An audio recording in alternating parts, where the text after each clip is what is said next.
绿电是好的但是有些人就会提出一些质疑，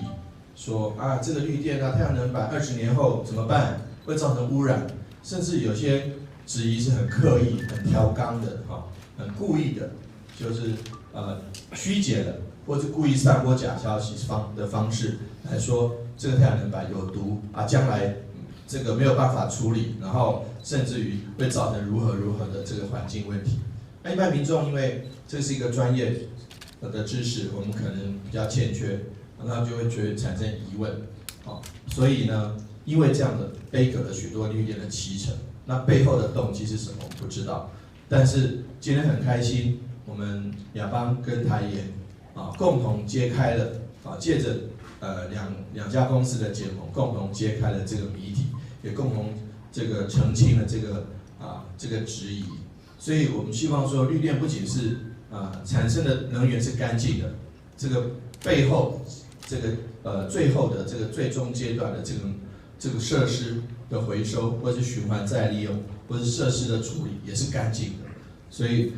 对于环境的疑虑就是一扫而空了。我想今天对台盐绿能来讲是非常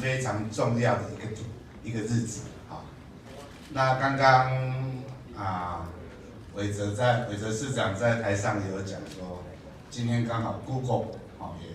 发布了一个对台南未来投资的重大消息。那事实上早在今天 Google 发布这个新闻之前，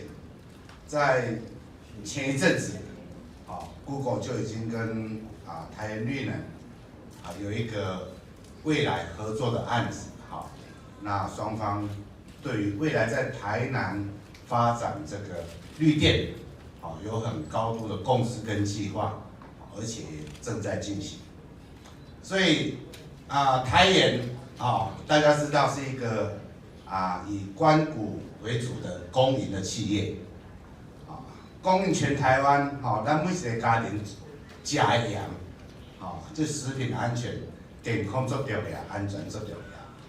赶快，台盐成立子公司台盐绿能来发展绿电，同样的对这个社会环境的责任，我们也绝对是100%要来做一个保证。所以今天就是一个很重要的宣示。我咧庄卡大家讲要做太阳能板，真侪人会对阮提出质疑，讲这帮遐尼大面积目前我们签约的土地超过1000公顷，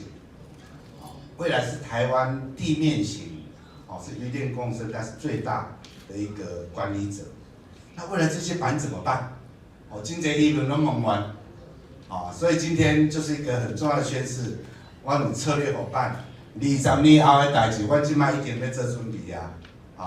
那亚邦国际目前是我们台湾甚至是亚洲在处理这太阳能废板最专业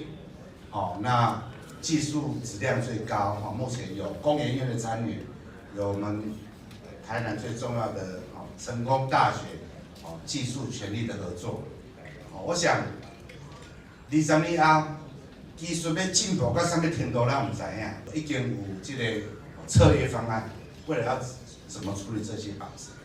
我想循环经济、资源再利用，要安怎好这太阳能板20年后会当个进入伊的这个产业链内底，重新这些资源再重新利用。我想不仅是业者，而且在国家方面也都非常积极，非常投入在这些后续的一些处理方案。